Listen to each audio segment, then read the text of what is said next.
வாழ்க்கையில் சில சந்தர்ப்பங்களில் நாம் சில அவமானங்களை சந்திச்சே தீர வேண்டியிருக்கு. என்ன பண்ணுறது, காலம் அப்படி. அவமானப்படுறவங்க உடனே அடங்கி போடுறது தான் உலக வழக்கம். அவமானப்பட்டால் உடனே சீறி எழறவங்களும் உண்டு. ஆனால் அதையே ஒரு சவாலாக எடுத்துக்கிட்டு முன்னுக்கு வர்றவங்களும் சில பேர் இருக்கிறாங்க. அவங்க ரொம்ப அபூர்வம். இன்றைக்கி மனோதத்துவ நிபுணர்கள்லாம் என்ன சொல்கிறாங்க தெரியுமா? அவமானப்பட்டுட்டா உடனே அடங்கி போயிடக்கூடாதான். அதையே ஒரு சவாலாக எடுத்துக்கிட்டு மனசில் ஒரு வைராக்கியத்தோடு முயற்சி பண்ணினா வாழ்க்கையில் எல்லாரும் முன்னேறலாமா. அவமானங்கிறத நாம் வைராக்கியமாக மாற்றிக்கணும். அதுதான் வெற்றிக்கு வழி. ராமர் இந்த பூமியில் பிறந்ததே ஒரு வைராக்கியத்தினால தான் சார் அப்படின்னார் ஒருத்தர். எப்படிங்க அது அப்படின்னு கேட்டேன். அவர் சொன்னார், தசரதருக்கு ராமர் குழந்தையா பிறக்கணும், அப்போ தான் இங்கே இருக்கிற கஷ்டங்கள்லாம் நீங்கும் அப்படின்னு சர்வ லோகமும் எதிர்பார்த்துக்கிட்டு இருக்குது. ஆனால் அவர் எப்போ பிறப்பார் அப்படின்னு யாருக்கும் தெரியல. அந்த காரியம் சீக்கிரம் நடக்கணுமே, அதுக்கு என்ன பண்ணுறது? நாரதர் வந்தார் ஒரு நாள் தசரதரை தேடி. தசரதா, உனக்கு ஒரு செய்தி தெரியுமான்னு ஆரம்பித்தார். அவர் எப்பவும் இப்படித்தானே ஆரம்பிக்கிறது வழக்கம். என்ன விஷயம்னு கேட்டார் தசரதர். தசரதா, நீ அடிக்கடி உன்னோட தேரில் ஏறிக்கிட்டு தேவலோகத்துக்கு போகிற, அங்கே போகிற வர்ற எல்லாம் பண்ணிகிட்ருக்க, எல்லாம் சரி.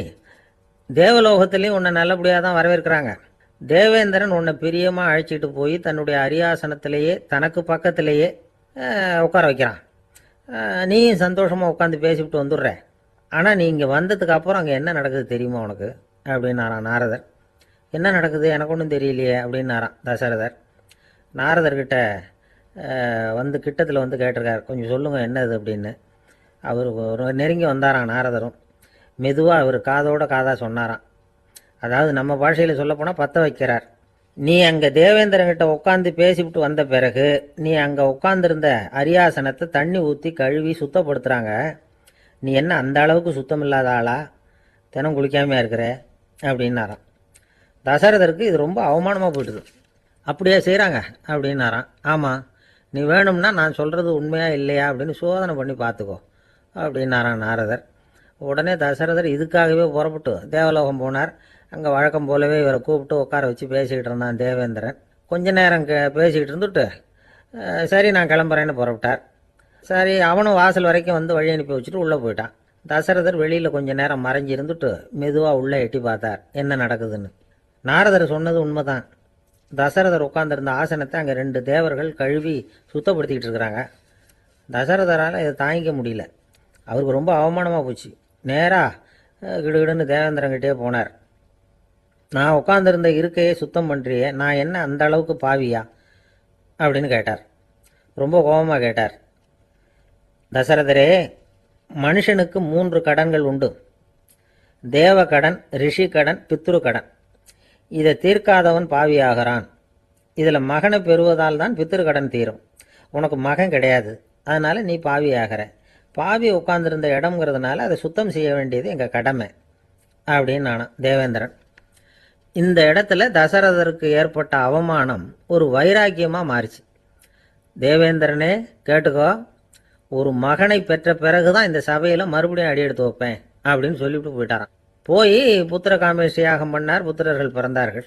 இந்த கதையில் உள்ள கருத்து என்னன்னா, தேவேந்திரன் தசரதரை அப்படி அவமானப்படுத்தலைன்னா அவருக்கு இப்படி ஒரு வைராக்கியம் பிறந்திருக்குமா? யோசிச்சு பார்க்கணும். நமக்கு ஏற்படுகிற சில அவமானங்களையும் வைராக்கியமாக மாற்றிக்குவோம். அப்படி மாற்றிக்கிட்டோம்னா வாழ்க்கையில் முன்னேறலாம். நம்ம ஆளுங்க சில பேர் அவமானத்தை வைராக்கியமாக மாற்றிக்கிறது எப்படி தெரியுமா? நம்மகிட்ட ஒரு பையன் சொன்னான், எங்கள் அப்பா என்னை எல்லாருக்கும் முன்னாடி வச்சு திட்டிவிட்டார், பொறுப்பு இல்லாமல் ஊர் சுற்றுறேன்னு சொல்லி அவமானப்படுத்தி விட்டார். இனிமேல் நீ என் முகத்திலேயே முழிக்காதரா போடான்னு வேற சொல்லிவிட்டார். எனக்கு ரோஷம் வந்துட்டுது. அந்த அவமானத்தை வைராக்கியமாக மாற்றிக்கிட்டேன். அன்னையிலேருந்து அவர் முகத்திலேயே முழிக்கிறதில்ல அப்படின்னா. அப்படியான்னு கேட்டோம். ஆமாங்க, அவர் வீட்டில் இல்லாத நேரமாக பார்த்து உள்ள சமையல் கட்டுக்கு போய் சாப்பிட்டுட்டு நைஸாக வெளியில் வந்துடுவேன் அப்படிங்கிறான். ஒரு விவசாயி விதைக்கிறதுக்காக வயல்வெளி பக்கம் போகிறார். விதைகளை அள்ளி வீசினார். அப்போ என்ன ஆச்சுன்னா, சில விதைகள் பாதை ஓரத்தில் விழுந்தது. சில விதைகள் முள் செடிகள் மண்டி இருந்த புதருக்கு இடையில் விழுந்தது. சில விதைகள் நல்ல நிலத்தில் விழுந்தது. பாதை ஓரத்தில் விழுந்த விதை என்ன ஆச்சுன்னா, அதெல்லாம் பறவைகள் கண்ணில் போட்டுவிட்டுது. உடனே உட்காந்து கொத்தி தின்னுட்டு போட்டுது. அதிகமாக மண் இல்லாத பாறை பகுதியில் விழுந்த விதையெல்லாம் லேசாக வேர் விட்டு முளைக்க ஆரம்பிச்சுது. அதுக்கப்புறம் வேறு கீழேயும் ஆழமாக போக முடியல, மேலேயும் சூரிய வெப்பம் அதிகம் தாங்க முடியல, எல்லாம் காஞ்சி கருகி போட்டுது. புதர் பகுதியில் சில விதைகள் விழுந்தது இல்லையா, முள் செடிகள் காடாக மண்டி போயிருந்தது. அதனால் முளைச்சி வர்ற செடிக்கு நெருக்கடி அதிகமாக போட்டுது, சரியாக வளர முடியல, விளைச்சலும் சரியா இல்லை. நல்ல நிலத்தில் விழுந்த விதைகள் மட்டும் நல்லா முளைச்சிது, நல்லா வளர்ந்தது, விளைச்சலும் பிரமாதமாக இருந்தது. இந்த கதையை சொல்லிவிட்டு கேட்க செவியுள்ளோர் கேட்கட்டும் அப்படிங்கிறார் இயேசு பெருமான். ஆமாம், இயேசு கடலில் நின்ற படகு ஒன்றில் உட்காந்துருக்கிறார். கடற்கரையில் ஏராளமான மக்கள் உட்காந்துருக்கிறாங்க. அந்த சமயத்தில் தான் இயேசு ஓமைகள் மூலமாக மக்களுக்கு பல உண்மைகளை சொல்லிகிட்டு இருக்கிறார். மக்கள் அந்த கதையை கேட்டுட்டு ஒன்றும் புரியாமல் முழிக்கிறாங்க. அதை கவனித்த இயேசு அந்த ஓமையை விளக்க ஆரம்பித்தார். இதில் அந்த விதைக்கிறவர் தான் இறைவன். அவருடைய வார்த்தைகளை விதைக்கிறார். அந்த வார்த்தைகளை கேட்கிற மக்கள் அந்த விழுந்த விதைகள் மாதிரி 4 வகையானவர்கள். சில பேர் பாதை ஓரத்தில் விழுந்த விதைகள் மாதிரி. இறைவன் வார்த்தைகளை அவங்க கேட்குறாங்க, ஆனால் தீய எண்ணங்கள் செய்கைகள் மூலமாக விதைக்கப்பட்ட வார்த்தைகள் அழிஞ்சு போடுது. இறைவன் வார்த்தைகளை கேட்ட உடனே மகிழ்ந்து போய் உடனே சில பேர் அதை ஏற்றுக்கிறாங்க. இவங்கெல்லாம் அந்த பாறை பகுதியில் விழுந்த விதைகள் மாதிரி. அதனால் இவங்கெல்லாம் வேறு இல்லாதவங்க, கொஞ்ச காலத்துக்கு இறை வார்த்தைகளுக்கு கீழ்ப்படிந்து நடப்பாங்க. அதனால் ஏதாவது இடைஞ்சல் ஏற்பட்டால் உடனே தடுமாறுவாங்க, தங்கள்கிட்ட இருக்கிற நல்ல பண்புகளை விட்டுட்டு பாவ வழிகளுக்கு போயிடுவாங்க. முள் செடிகளுக்கு இடையில விழுந்த விதைகள் மாதிரி உள்ளவங்க யாருன்னா, இவங்களுக்கு உலக கவலை உண்டு, செல்வத்தின் மீது மயக்கம் உடையவர்கள், உலக ஆசைகள் இவங்களுக்குள்ள பூந்துடுறதுனால அங்கே இருக்கிற நல்ல பண்புகள் மறைஞ்சு போயிடுது. அதனால் அவங்களும் உபயோகம் இல்லாதவங்களா ஆயிடுறாங்க. நல்ல மனிதர்கள் நல்ல நிலத்தில் விழுந்த விதைகளுக்கு ஒப்பானவர்கள். இவங்க இறை வார்த்தையை கேட்குறாங்க, அதை ஏற்றுக்கிறாங்க, அவங்களும் நல்லபடியாக வாழுறாங்க, அடுத்தவங்களுக்கும் உபயோகமாக இருப்பாங்க. இதுதான் இயேசு சொன்ன விளக்கம். நல்ல வார்த்தைகளை கேளுங்கள், நல்ல வார்த்தைகளை ஏற்றுக்கொள்ளுங்கள், அடுத்தவங்களுக்கு உபயோகமாக இருங்க. இதுதான் பெரியவங்கள்லாம் நமக்கு சொல்லுகிற உபதேசம். ஒரு அப்பா தன்னுடைய மகனுக்கு உபதேசம் பண்ணார். இதை பாருப்பா, நல்ல வார்த்தைகளை கேட்கணும், எப்போதுமே மகன் அப்பா பேச்சை கேட்கறது நல்லது அப்படின்னாராம். நீ ஏதாவது ஒரு தப்பு பண்ணால் என் தலையில் ஒரு முடி நரைச்சி வெள்ளையா போடும்பா, நீ செய்கிற ஒவ்வொரு தப்புக்கும் என் தலையில் ஒவ்வொரு முடி வெள்ளையாயிடும் அப்படின்னாராம்.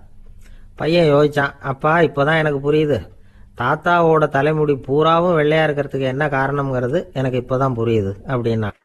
ஒரு கடைக்கு போனேன், 5 ரூபா பணத்தை எடுத்து கொடுத்தேன், ஒரு தினசரி பத்திரிகையை கேட்டேன். அவரு உடனே அங்கே அடுக்கி வச்சிருந்த பத்திரிகையில் ஒன்று எடுத்து என் கையில் கொடுத்தார், வாங்கிக்கிட்டேன். மீதி பணத்தை எடுத்தார், அதையும் என் கையில் கொடுக்கணும்ல, கொடுக்கல. எதிரில் இருந்த பலகையில் வச்சு எடுத்துக்க சொன்னார். எப்பவும் அவர் அப்படி தான் பண்ணுவார், நானும் எடுத்துக்கிட்டு வந்துடுவேன்.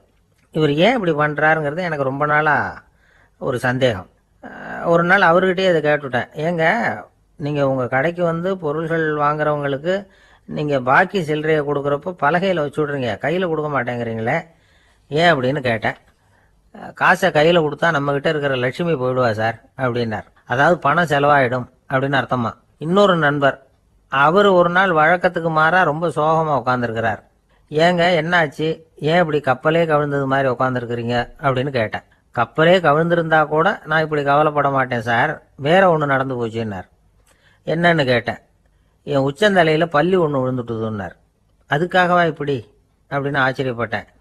ஆமாங்க, பள்ளி உச்சந்தலையில் விழுந்தா பலன் என்னன்னு பஞ்சாங்கத்தில் பார்த்தேன், மரணம்னு போட்டிருக்கு அப்படின்னு சொல்லிவிட்டு அவர் தொடர்ந்து கவலைப்பட ஆரம்பிச்சிட்டார். இப்படியும் ஒருத்தர், என் கூட வேலை பார்க்குற ஒருத்தர் எப்படி தெரியுமா, தினமும் வலது காலை வச்சு தான் ஆஃபீஸுக்கு உள்ளே நுழைவார். என்னைக்காவது தவறுதலாக இடது காலை வச்சு உள்ளே வந்துட்டார்னா அன்னைக்கு பூரா மனசு சங்கடப்படுவார், எந்த வேலையும் சரியாக ஓடாது. கேரம் போர்டு ஆடுற ஒருத்தர் எப்போ ஆட உட்காந்தாலும் ஸ்ட்ரைக்கரை கை தவறி கீழே விழுற மாதிரி பண்ணி அதுக்கப்புறம் அதை எடுத்துக்கிட்டு ஆட உட்காருவார். ஏன்னா எப்போ ஒரு தடவை நிஜமாவே அது கை தவறி கீழே விழுந்திருக்குது, அன்னைக்கு பிரமாதமாக ஜெயிச்சுட்டார். உடனே ஒரு முடிவுக்கு வந்துட்டார், கை தவறுனா லாபம் அப்படின்னு. அதுக்கப்புறம் அதையே பழக்கமாக்கிக்கிட்டார். பூனை குறுக்க போனால் சகனம் சரியில்லைன்னு நினைக்கிறவங்க உண்டு. ஆனால் ஒருத்தர் எப்படி தெரியுமா, அவர் வெளியில் கிளம்புற சமயம் பக்கத்து வீட்டு ரேடியோவில் மியாவ் மியாவ் பூனை குட்டின்னு பாட்டு சத்தம் கேட்டால் கூட போதும், சகனம் சரியில்லைன்னு பிரயாணத்தை கேன்சல் பண்ணிவிடுவார். இப்போ இவ்வளவும் எதுக்கு சொல்கிறோம்னா, அளவுக்கு மீறின சகுன நம்பிக்கைகள் இருக்கு பாருங்க, இதோட பயமும் சேர்ந்துக்கிட்டதுன்னு வச்சுக்கோங்க, இது ஒருத்தருடைய மனநிலையை பாதிச்சிடும். இது உளவியல் நிபுணர்கள் சொல்கிற கருத்து. வாழ்க்கையே தடுமாற வச்சிரும். பாதுகாப்பு இல்லாத உணர்வு, ஒரு விதமான டிப்ரெஷன் மனநிலை, இதெல்லாம் தான் இதுக்கு காரணமாக அமையலாம். சில பேர் காய்கறி நறுக்க கத்தியை கையில் எடுத்தால் கூட நேரம் சரியாக இருக்கா அப்படின்னு பார்த்துட்டு தான் வேலையை ஆரம்பிக்கிறது வழக்கம். அறிவு தான் மனசுக்கு வாத்தியாராக இருக்கணும். அப்போ தான் வாழ்க்கை நிம்மதியாக இருக்கும். அறிவு மனசு சொல்கிறபடியெல்லாம் கேட்க ஆரம்பிச்சுட்டுதுன்னா இடைஞ்சல் தான். ஒருத்தருக்கு 7ஆம் நம்பர் தான் ராசியான நம்பராம். 7ஆம் தேதி தான் எந்த காரியத்தையும் ஆரம்பிப்பாராம். 7 எழுத்து வர்றது மாதிரி பேரை மாற்றி வச்சுக்கிட்டார். 7 மணிக்கு தான் தினமும் எழுந்திருப்பார். 7ஆம் நம்பர் வீட்டில் தான் குடியிருக்கார். கல்யாணம் கூட 7ஆம் தேதி தான் பண்ணிக்கிட்டார். அவர் ஒரு நாள் குதிரை பந்தயத்துக்கு போனாராம். குதிரையோட பேரையெல்லாம் பார்த்தார். ஒரு குதிரையோட பேர் 7 எழுத்தில் அமைஞ்சிருந்தது. 7 தானே இவருக்கு அதிர்ஷ்ட நம்பர். அதனால் உடனே அது பேரில் பணத்தை கட்டினார். பந்தயம் நடந்தது. என்ன சார் ஆச்சுன்னு கேட்டாங்க. நான் பணம் கட்டின அந்த என்னோட குதிரை 7ஆவதாக சேர்ந்தது சார் அப்படின்னாராம் சோகமா. ஜவஹர்லால் நேரு பிரதமராக இருந்த சமயம் அவர் ஒரு தடவை சென்னைக்கு வந்திருக்கிறார். இங்கே சில முக்கிய நிகழ்ச்சிகளில் கலந்துக்கிறதுக்காக வந்திருந்தார். ஆளுநர் மாளிகையில் ஒரு நாள் ராத்திரி தங்கி மறுநாள் புதுடெல்லி புறப்படுறதாக ஏற்பாடு. நிகழ்ச்சியிலெல்லாம் முடிச்சுக்கிட்டு ஆளுநர் மாளிகையில் தங்கி இருக்கிறார். அன்றைக்கு இரவு படிக்கிறதுக்கு ஒரு முக்கியமான புத்தகம் அவருக்கு தேவைப்பட்டது. அந்த சமயத்தில் உலக அளவில் ஒரு முக்கியமான பொருளாதாரம் சம்பந்தமான ஒரு புத்தகம் வெளியாகி இருக்கிற விஷயம் அவருக்கு தெரியும். அந்த புத்தகம் மெட்ராஸுக்கு வந்திருக்குமா, அது இங்கே கிடைக்குமா அப்படின்னு விசாரிச்சிருக்கிறார் நேருஜி. அவர் இப்படி கேட்ட உடனே அங்கே இருந்தவங்கெல்லாம் ரொம்ப பரபரப்பாக செயல்பட ஆரம்பிச்சுட்டாங்க. முக்கியமான இடங்கள்ல எல்லாம் விசாரிச்சிருக்கிறாங்க அந்த புத்தகம் உங்ககிட்ட இருக்கான்னு. சென்னையில் உள்ள கன்னிமாரா நூல் நிலையத்துக்கு எப்படியும் அந்த புத்தகம் வந்திருக்கணும் அப்படின்னு ஒரு நம்பிக்கை. அங்கே விசாரித்தாங்க. அந்த புத்தகம் 2 நாளைக்கு முன்னாடி தான் அங்கே வந்திருக்குது அப்படிங்கிற விஷயம் தெரிஞ்சுது. உடனே எல்லாரும் அங்கே ஓடினாங்க. அவங்களுக்கு இன்னொரு சந்தேகம். புத்தகம் வந்திருக்கு சரி, அது இந்த சமயத்தில் வேற யாரும் படிக்கிறதுக்கு எடுத்துகிட்டு போயிருக்கக்கூடாதே அப்படிங்கிற சந்தேகம் இருந்தாலும் மனசுக்குள்ள ஒரு தைரியம். இப்படி ஒரு புத்தகம் வெளிவந்திருக்கிற விஷயமே நேருஜி சொல்லி தான் நமக்கே தெரியும். அதுவும் இல்லாமல் உலக பொருளாதாரம் சம்பந்தமான ஏதோ ஒரு புத்தகம் அது. அதை போய் இந்த நேரத்தில் அவ்வளவு ஆர்வமாக யார் எடுத்துகிட்டு போயிட போகிறாங்க அப்படிங்கிற தைரியம். இந்த தைரியத்தோடு அந்த நூல் நிலையத்துக்கு ஓடினாங்க. புத்தகத்தை தேடினா அது கிடைக்கல. யாரோ எடுத்துகிட்டு போயிருக்கிறாங்க. நேருவுக்கு மட்டுமே தெரிஞ்சிருந்த அந்த புத்தகம் பற்றின விஷயம் சென்னையில் வேற ஒருத்தருக்கும் தெரிஞ்சிருக்குது. உடனே எல்லாரும் பரபரப்பாக அந்த அதுக்குன்னு இருக்கிற ரிஜிஸ்டர் இருக்குல்ல, பதிவேடு, அதை புரட்டி பார்க்குறாங்க யார் எடுத்துகிட்டு போகிறாங்கன்னு தெரிஞ்சுக்கிறதுக்காக. எடுத்துகிட்டு போனவங்க அதில் கையெழுத்து போட்டிருப்பாங்கல்ல, அதை பார்த்து யாருன்னு தெரிஞ்சுக்கலாம் அப்படிங்கிறதுக்காக தான் அதை புரட்டுறாங்க. அதோ அந்த புத்தகத்தோட பேர் பக்கத்தில் அதை எடுத்துக்கிட்டு போனவங்க கையெழுத்து உத்து பார்க்குறாங்க எல்லாரும். அதில் போட்டிருக்குது பேர் CN அண்ணாதுரை அப்படின்னு எழுதியிருந்தது. அவர் தான் பேரறிஞர் அண்ணா. நேரு படிக்க விரும்பின ஒரு புத்தகத்தை அதே நேரம் படிக்க விரும்பின இன்னொரு தலைவர் இவர். படிக்கிறதுல அவருக்கு இருந்த ஆர்வத்தை நாம் தெரிஞ்சுக்கணும்னா அதுக்கு எவ்வளவோ சம்பவங்கள் இருக்குது. கடைசி காலத்தில் அவர் அடையாறு மருத்துவமனையில் படுத்திருக்கிறார். அவருக்கு ஒரு முக்கியமான அறுவை சிகிச்சை செய்ய வேண்டியிருக்குது அவசரமாக. அமெரிக்காவிலேருந்து டாக்டர் மில்லர் வந்திருக்கிறார். அவர்கிட்ட கேட்குறார், டாக்டர் நாளைக்கே அறுவை சிகிச்சை செய்ய போகிறீங்களா அப்படின்னு. ஆமாங்கிறார் டாக்டர் மில்லர். நாளைக்கு மறுநாள் செஞ்சுக்கிறேனே அப்படின்னாரான் அண்ணா. ஏன் ஏதாவது நாள் பார்க்குறீங்களான்னு கேட்டிருக்கார். இல்லை, ஒரு புத்தகத்தை படிச்சுக்கிட்டு இருக்கிறேன், அதை நாளைக்குள்ளே முடிச்சிருவேன், அதுக்கப்புறம் நான் இறந்தாலும் கவலை இல்லை அப்படின்னாரான் இவர். அவர் தான் அறிஞர் அண்ணா. சங்ககால நூல்கள்லேருந்து சமீபத்தில் வந்த நூல்கள் வரைக்கும் எல்லாம் அவர் படிச்சிருக்கிறார். ஒரு திருமண விழாவில் அவர் பேசும்பொழுது சொன்ன விஷயம் இது. சங்க காலத்தில் காதலியை மணக்க விரும்புகிறவனுக்கு அவனுடைய தந்தை வீர சோதனைகள்லாம் வைப்பார். போய் புலிப்பல்லு கொண்டுக்கிட்டு வா, அப்போ தான் என் பொண்ணை கொடுப்பேன் அப்படின்னு சொல்லுவார். காதலன் உடனே காட்டுக்கு போவான், ஒரு புலியை கொன்று அதனுடைய பல்லை கொண்டுகிட்டு வருவான். அதை வீர பதக்கத்தில் பதிச்சு அவனுக்கு மாமனார் சூட்டுவார் கல்யாண சமயத்தில். இப்போலாம் காதலன் கிட்ட அப்படி சொல்ல முடியாது.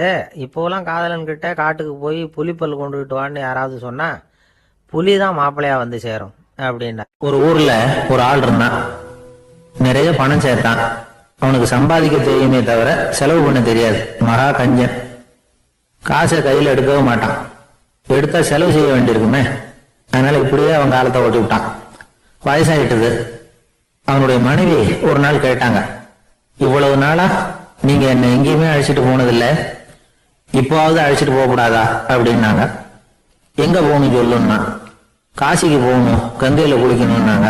இவன் பார்த்தான், இதுக்கு ஏன் அவ்வளவு தூரம் செலவு பண்ணிட்டு போகணும், நம்ம ஊர் ஆத்திலேயே குளிக்கலாமே, இதுவும் புண்ணிய நதி தான், இங்க குளிச்சா அங்க குளிச்ச பலன் கிடைச்சிரும் அப்படின்னா. சரின்னு 2 பேரும் ஆத்தங்கரைக்கு போனாங்க. அன்னைக்கு ஏதோ விசேஷம், நிறைய கூட்டம், நிறைய பேர் குளிச்சுக்கிட்டு இருக்கிறாங்க. கரையில சில புரோகிதர்கள் நின்றுகிட்டு இருக்கிறாங்க. குளிக்கிறதுக்கு முந்தி அவங்க கிட்ட உட்காந்தா ஏதோ மந்திரம்லாம் சொல்லுவாங்க, கொஞ்சம் காசு கொடுக்க வேண்டியிருக்கும். அதனால இவன் என்ன பண்ணா, ஆத்தங்கரையிலேயே கொஞ்சம் தூரம் போனான். ஊரை விட்டு தள்ளி வந்துட்டான், அங்க யாருமே இல்லை. அப்பாடான்னு சந்தோஷப்பட்டான், குளிக்கலாம்னு புறப்பட்டான். இந்த நேரம் கடவுள் பார்த்தார், இந்த கஞ்சனுக்கு ஏதாவது புத்தி போகட்டணும் அப்படின்னு நினைச்சார். உடனே ஒரு புரோகிதர் மாதிரி உருவத்தை மாத்திக்கிட்டு அந்த ஆள் முன்னாடி வந்து நின்னார். அவனுக்கு அதிர்ச்சி, இங்க யாருமே இருக்க மாட்டாங்கன்னு நினைச்சா இங்கேயுமே ஒரு ஆள் வந்துட்டாரு, என்ன பண்றதுன்னு யோசனை பண்ணான். புரோகிதர் உருவத்தில் இருந்த கடவுள் சொன்னார், இதை பாருங்க, இன்னைக்கு விசேஷ நாள், நீராடுறதுக்கு முன்னாடி சுயகல்பம் பண்ணிக்கிறது ரொம்ப நல்லது அப்படின்னார். என்கிட்ட பணம் எதுவும் இல்லையேன்னா. பரவாயில்ல, அப்புறமா கொடுங்க, வாங்கிக்கிறேன். ஆனா ஒண்ணு, எவ்வளவு கொடுப்பீங்கிறத மட்டும் இப்பவே சொல்லி கொடுங்க அப்படின்னார். இவன் ரொம்ப யோசனை பண்ணான். ஒரு 10 பைசா தரேன் அப்படின்னா. சரின்னு ஒத்துக்கிட்டு எல்லா கிரியைகளையும் அவர் செஞ்சார். அதுக்கப்புறம் கணவனும் மனைவியும் ஆத்துல குளிச்சாங்க. அவர் போயிட்டார். கொஞ்ச நாள் கழிச்சு அவன் வீட்டுக்கு வந்தார் கடனை வசூல் பண்றதுக்கு. வாசல்ல நின்றுகிட்டு இருந்த அவன் மனைவி இவரை பார்த்ததும் தயங்க ஆரம்பிச்சாங்க. அந்த அம்மா கிட்ட விஷயத்த சொன்னார். அந்த அம்மா ஓடி போய் உள்ள இருக்கிற தன்னுடைய கணவர்கிட்ட சொன்னாங்க. அவன் யோசனை பண்ணான், இப்ப வெளியில போனா அவனுக்கு 10 காசு கொடுக்க வேண்டியிருக்கும், அதனால எனக்கு காய்ச்சல்னு அந்த ஆளுகிட்ட சொல்லிவிடு, இன்னொரு சந்தர்ப்பத்துல என்ன வந்து பார்க்க சொல்லு அப்படின்னா. அந்த அம்மா போய் சொன்னாங்க. அப்படிங்களா, அப்படின்னா அவரை நான் உடனே போய் பார்க்கணுமே அப்படின்னு உள்ள நுழைய ஆரம்பிச்சார். அவங்க மறுபடியும் இருங்க அதை வரேன்னு சொல்லிட்டு உள்ள ஓடி விஷயத்த சொன்னாங்க. இது ஏதுடா வம்பா போச்சு அப்படின்னு பார்த்தான்.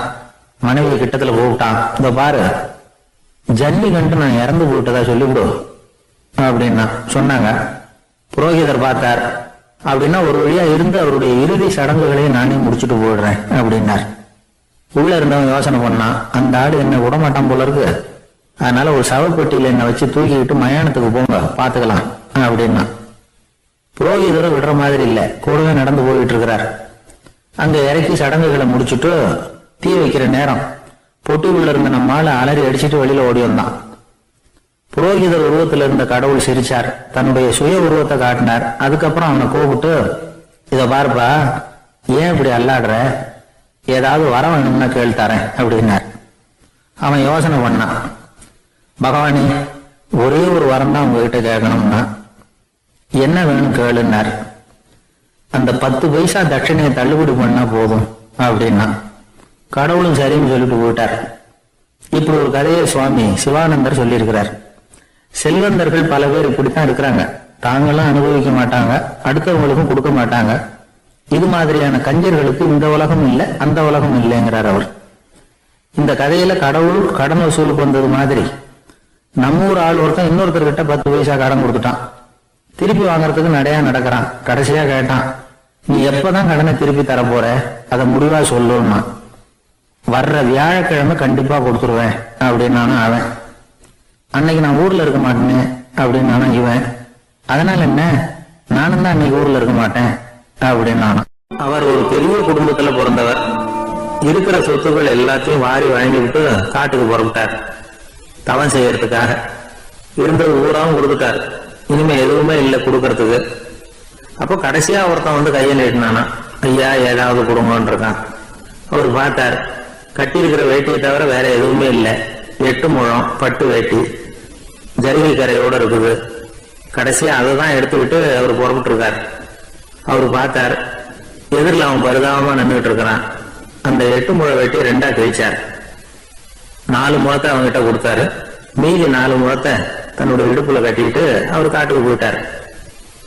இவன் என்ன பண்ணான் தெரியுமா, கையில கிடைச்ச 4 முழத்தை எடுத்துக்கிட்டு கடை வீதிக்கு போனான். பழைய பட்டு வேட்டி ஜரிகை இதெல்லாம் விலைக்கு வாங்குற வணிகர் ஒருத்தர் இருக்கார், அவர்கிட்ட போனான். இதை விலைக்கு எடுத்துக்கிறீங்களா அப்படின்னு கேட்டிருக்கான். அவர் வாங்கி பார்த்திருக்காரு. ஆஹா, இது ரொம்ப அருமையான வேட்டி, விலை உயர்ந்த ஜரிகை, இது ஏது உனக்கு அப்படின்னு கேட்டாரான். அவன் நடந்தது சொல்லியிருக்கான். அப்படின்னா ஒண்ணு செய்ய, இந்த வேட்டியோட இன்னொரு பாதியையும் மெதுவா வாங்கிட்டு வந்துரு, உனக்கு நிறைய பணம் தர்றேன் அப்படின்னாரான் அந்த வணிகர். இவன் கொஞ்சம் யோசனை பண்ணி பார்த்தான். கொஞ்சம் இருங்கட்ட வந்துடுறேன் அப்படின்னு சொல்லி இப்ப நேரா காட்டுக்கு போனான். அவர் எங்க இருக்காருன்னு தேடி கண்டுபிடிச்சான். அவரு ஒரு இடத்துல தவக்கோலத்துல இருக்கிறார். கட்டியிருந்த இடவேட்டியும் அவர் அறியாமல் நழுவி கீழே விழுந்து கிடக்குது. இவனுக்கு ரொம்ப வசதியா போச்சு. அவரை கேட்க வேண்டிய அவசியமே இல்லை. மெதுவா சத்தம் போடாம அடி மேல அடி வச்சு நெருங்கினான்.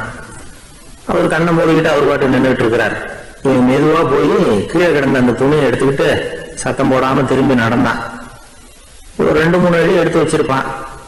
அப்படி ஓட ஆரம்பிக்கிற சமயத்துல அவன் காலில் கீழே கிடந்த முள்ளு ஒண்ணு நறுப்புன்னு தைச்சு விட்டுது. வலி தாங்க முடியாம அம்மான்னு கத்திருக்கான். இந்த சத்தத்தினால கண்ணை மூடி நின்றுட்டு இருந்த அவரோட தவம் கலைஞ்சது. மெல்ல கண்ணை திறந்து பார்க்கிறார். தன் இடையில இருந்த வேட்டி அவன் கையில இருக்கு. இப்ப அவர் நினைக்கிறார், என்ன நினைக்கிறாருன்னா, இந்த வேட்டி மீது நான் வைத்த ஆசை அல்லவா அவனை திருடனாக ஆக்கி விட்டது அப்படின்னு நினைச்சாராம்.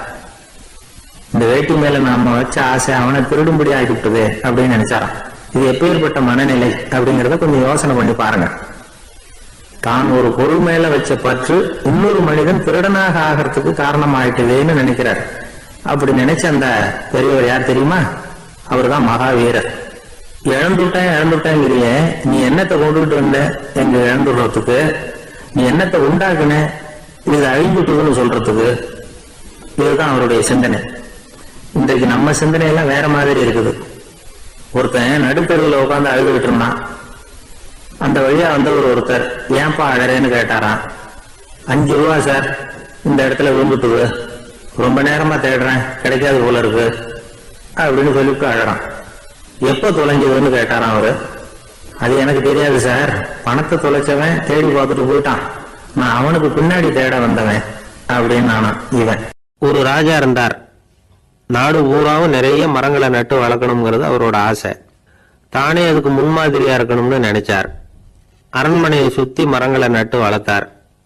இதை பார்த்துட்டு ஜனங்களும் அவங்கவுங்க வீட்டை சுத்தி மரக்கன்றுகளை நட்டு வளர்த்தாங்க. கொஞ்ச காலத்துல ஊரு பூரா பசுமையா மாறிச்சு. எல்லாருக்கும் சந்தோஷமா இருந்தது. இது ஒரு பக்கம் இருக்கட்டும். இப்ப நான் சொல்ல போற கதை வேற. அதாவது அந்த ராஜா ஒரு நாள் தன்னுடைய அரண்மனைய சுத்தி இருக்கிற விதவிதமான மரங்களை எல்லாம் போய் பார்த்தார். எப்படி இருக்கிறீங்க அப்படின்னு ஒவ்வொரு மரத்துக்கிட்டையும் விசாரிச்சாராம். எந்த மரமும் சந்தோஷமா இருக்கிறதா தெரியல. அது அதுக்கும் மனசுல ஒரு குறை. முதல்ல ஆலமரத்துக்கிட்ட போனார். அது சொல்லிச்சு, மண்ணா நான் நல்லா பெருசா வளர்ந்துருக்கிறேன், அடர்த்தியா இருக்கிறேன், கிளையெல்லாம் 4 பக்கமும் நல்லா படர்ந்துதான் இருக்குது, இருந்தாலும் எந்த பிரயோஜனமும் இருக்கிறதா தெரியல எனக்கு. என்னுடைய பழம்லாம் ரொம்ப சின்னதா இருக்குது, என் கண்ணுக்கு சரியா புறப்பட மாட்டேங்குது. நான் இருக்கிற சைஸுக்கு என்னுடைய கிளையில இருக்கிற பழம்லாம் எவ்வளவு பெருசா இருக்கணும், அது இத்தினூண்டு இருக்கிறது எனக்கு பெரிய அவமானமா இருக்கு.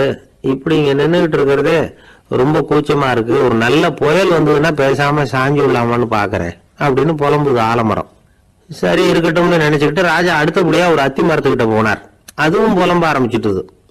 நான் கூட பெரிய மரம் தான், இல்ல இலையெல்லாம் அழகா தான் இருக்குது, பழம் அழகா இருக்குது, இருந்தாலும் உள்ள விஷயம் இல்லையே, அத்தி பழத்தை புட்டு பார்த்தா அத்தனையும் சொத்த அப்படின்னு பழமொழியே உண்டாயிட்டுத.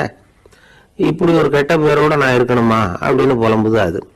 சரி இது இருக்கட்டும் அப்படின்னு சொல்லி அடுத்தபடியா வேப்ப மரத்துக்கிட்ட போனார். அது தன்னுடைய வேதனையை வெளியிட்டது. எனக்கு எவ்வளவோ மருத்துவ குணங்கள்லாம் இருக்கிறதா சொல்லிக்கிறாங்க, இருந்தாலும் என்ன பிரயோஜனம், என்னுடைய பழத்தை மனிதர்கள் யாரும் விரும்பி சாப்பிடுறது இல்லையே அப்படின்னுது. ராஜா அடுத்தாப்புல இருந்து ஒரு பனை மரத்துக்கிட்ட போனார். நான் நல்லா உயரமா தான் வளர்ந்துருக்கிறேன், மற்ற மரங்கள்லாம் என்னை வந்து அண்ணாந்து தான் பார்க்கணும், இருந்தாலும் என்கிட்ட நிழலுக்கா யாரும் வந்து ஒழுங்கிறது இல்லையே அப்படின்னுது. என்ன இது எல்லா மரமும் இப்படி திருப்தி இல்லாம இருந்துகிட்டு இருக்குதே அப்படின்னு நினைச்சுக்கிட்டே ராஜா அடுத்தபடியா அங்க இருந்த ஒரு பைன் மரத்துக்கிட்ட போனார். அழகா உயரமா பசுமையா தான் இருந்தது, ஆனா பழமோ பூவோ கிடையாது. அதை நினைச்சு அது வருத்தப்பட்டுக்கிட்டு இருக்குது. ஓக் மரம் அது நின்றுட்டு இருந்தது. அது என்ன சொல்லிச்சுன்னா, இலையுதிர் காலத்துல என் மேல இருக்கிற எல்லா இலைகளும் உதிர்ந்து போடுது, முடி கொட்டின மனிதர்கள் மாதிரி மொட்டையா நான் நிக்க வேண்டி இருக்குது, என்ன வாழ்க்கை இது அப்படின்னு சொல்லி அழுத்துக்கிட்டது. சரி புளிய மரம் என்ன சொல்லுது பாப்போம்னு அதுகிட்ட போனா, என்னுடைய நிழல்ல யாருமே தங்க மாட்டாங்க, உடம்புக்கு சூடுன்னு ஒதுங்கி போயிடுவாங்க, அடிமரத்தை பார்த்தீங்கன்னா பட்டையெல்லாம் உறிஞ்சி பாக்குறதுக்கே கேவலமா இருப்பேன் அப்படின்னுது அது. முருங்கை மரம் என்ன சொல்லிச்சு தெரியுமா, என்னுடைய இலை காயெல்லாம் சாப்பிட்றவங்களுக்கு சத்து கொடுக்கறது வாசம் தான், ஆனா என் உடம்புல சத்தே கிடையாது, கொஞ்சம் வேகமா காத்து அடிச்சதுன்னா முறிஞ்சு விழுந்துடுறேன், என்ன வாழ்க்கை இது அப்படின்னு சொல்லி அது வருத்தப்பட்டது. ராஜா யோசனை பண்ணார், என்ன இது மரங்கள் வந்து பூமியின் வரங்கள்னு சொல்றோம், மழை பெய்யறதுக்கு அதுதான் காரணம், பூமி செழிப்பா இருக்கிறதுக்கும் அதுதான் காரணம், வீடு கட்டுறதுக்கு மரம் நாற்காலி செய்ய உபயோகப்படுத்துறதுக்கும் அதுதான் உபயோகப்படுது, மனுஷனுக்கு வேண்டிய ஆகாரங்களையும் கொடுக்குது. இப்படிலாம் இருந்து எல்லா மரமும் நிம்மதி இல்லாம இருந்துகிட்டு இருக்குதே அப்படின்னு நினைச்சார்.